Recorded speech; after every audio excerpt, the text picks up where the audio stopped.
ओम श्री गणेशाय नमः। दोस्तों, शरद पूर्णिमा आश्विन मास की पूर्णिमा तिथि को कहते हैं और इसका महत्व साल की सभी 12 पूर्णिमा तिथियों में सबसे खास होता है। मान्यता है कि इस दिन माता लक्ष्मी का प्राकट्य हुआ था, इसलिए इस दिन को माँ लक्ष्मी की जयंती के रूप में मनाया जाता है। दोस्तों, इस साल शरद पूर्णिमा 16 अक्टूबर को है।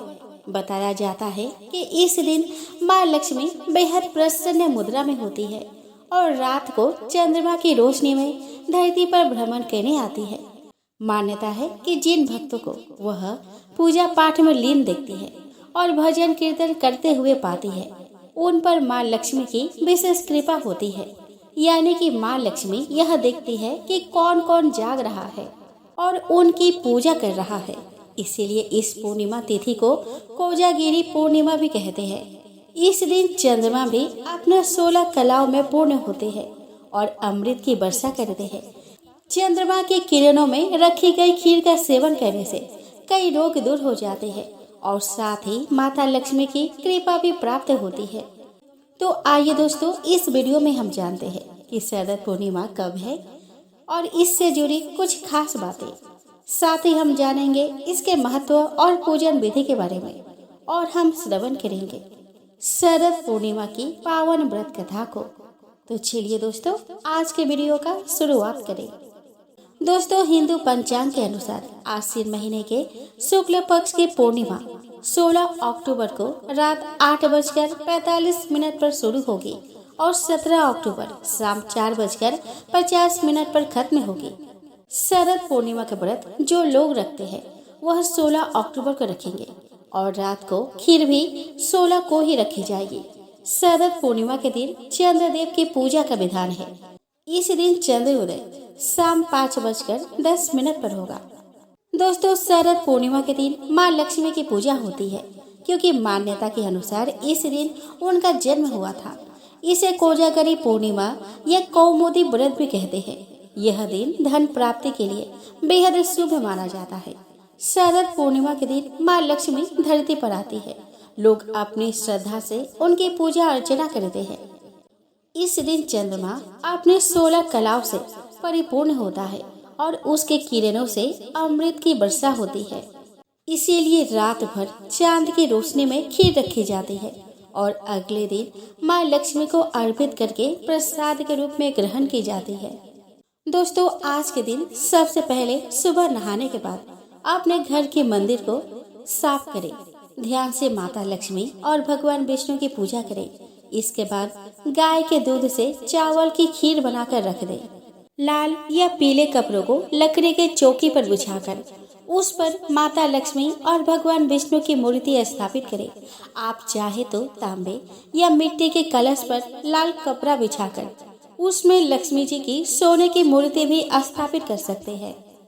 भगवान की मूर्ति के सामने घी का दीपक जलाए और धूप दिखाए।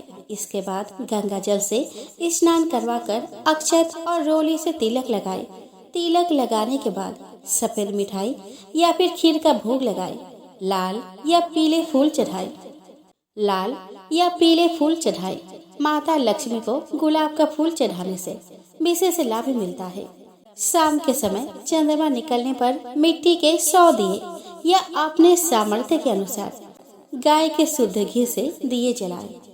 इसके बाद खीर को मिट्टी के बर्तन में भरकर छलनी से ढककर चांद की रोशनी में रख दें। पूरी रात जागते हुए विष्णु सहस्त्र नाम का जप, श्री सूक्त का पाठ, भगवान श्री कृष्ण की महिमा, श्री कृष्ण मधुराष्टकम का पाठ और कनक धारा स्त्रोत का पाठ करें। पूजा के शुरुआत में भगवान गणेश की आरती जरूर करें। अगली सुबह ब्रह्म मुहूर्त में स्नान करके उस खीर को माँ लक्ष्मी को अर्पित करें। फिर उस खीर को प्रसाद के रूप में अपने परिवार के सदस्यों में बांट दें। कहते हैं कि इस तरह विष्णु भगवान और धन की देवी की पूजा करने से सभी मनोकामनाएं पूरी होती है और हर तरह के कर्ज से मुक्ति मिलती है। दोस्तों, पूर्णिमा के व्रत का सनातन धर्म में बहुत महत्व है। हर महीने में पड़ने वाली पूर्णिमा तिथि पर व्रत करने से भगवान विष्णु और माँ लक्ष्मी की विशेष कृपा प्राप्त होती है। माँ लक्ष्मी और श्री हरि की इसी कृपा को प्राप्त करने के लिए एक साहूकार की दो बेटियां हर पूर्णिमा को व्रत किया करती थी। इन दोनों बेटियों में बड़ी बेटी पूर्णिमा का व्रत पूरे विधि विधान से और पूरा व्रत करती थी। वही छोटी बेटी व्रत तो करती थी, लेकिन नियमों को आडंबर मानकर उनकी अनदेखा करती थी। विवाह योग्य होने पर साहूकार ने अपने दोनों बेटियों का विवाह कर दिया। बड़ी बेटी के घर समय पर स्वस्थ संतान का जन्म हुआ। संतान का जन्म छोटी बेटी के घर पर भी हुआ, लेकिन उसकी संतान पैदा होते ही दम तोड़ देती थी।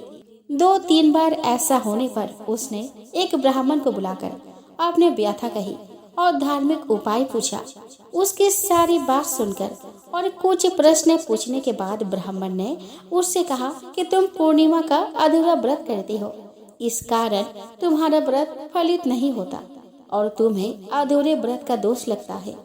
ब्राह्मण की बात सुनकर छोटी बेटी ने पूर्णिमा व्रत पूरे विधि विधान से करने का निर्णय लिया, लेकिन पूर्णिमा आने से पहले ही उसने एक बेटे को जन्म दिया।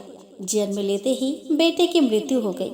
इस पर उसने अपने बेटे के शव को एक पीढ़े पर रख दिया और ऊपर से एक कपड़ा इस तरह ढक दिया कि किसी को पता ना चले।